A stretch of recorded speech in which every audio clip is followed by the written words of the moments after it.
Welcome to the Workers' Reading Room. This is Working Class Wednesday, and today's reading is from The Voice and Pen of Eugene V. Debs. This is The Little Lords of Love. The Little Lords of Love, from The Progressive Woman, December 1910. The children are to me a perpetual source of wonder and delight. How keen they are, how alert, and how comprehending. The sweet children of the socialist movement, the little lords of light and love, keep my heart warm and my purpose true. The raggedest and dirtiest of them all is to me an angel of light. I have seen them, the proletarian little folks, swarming up out of the sub-cellars and down from the garrets of the tenements, and I have watched them with my heart filled with pity and my eyes overflowing with tears. Their very glee seemed tragic beyond words. Born within the roar of the ocean, their tiny feet are never kissed by the eager surf, nor their wan cheeks made ruddy by the vitalizing breezes of the sea. Not for them, the flotsam and jetsam upon the social tides, are the rosy hours of babyhood, the sweet, sweet joys of childhood.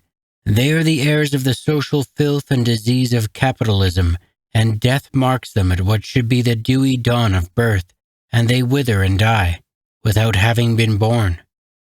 Their cradle is their coffin, and their birth robe their winding sheet.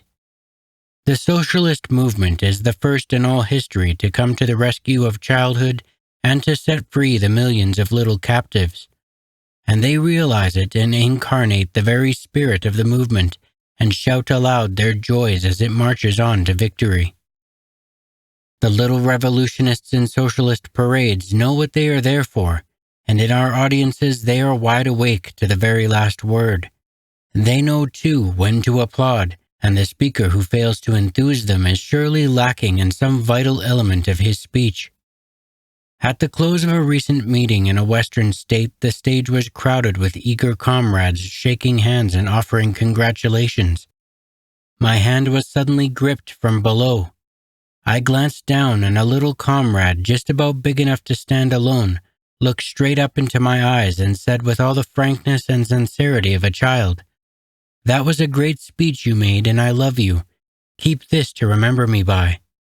And he handed me a little nickel-plated whistle, his sole tangible possession, and with it all the wealth of his pure and unpolluted child love, which filled my heart and moved me to tears.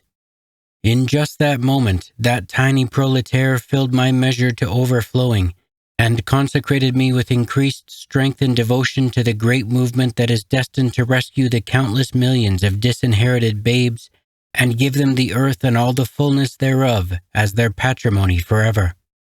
The sweetest, tenderest, most pregnant words uttered by the proletaire of Galilee were, "Suffer little children, and forbid them not, to come unto me, for of such is the kingdom of heaven."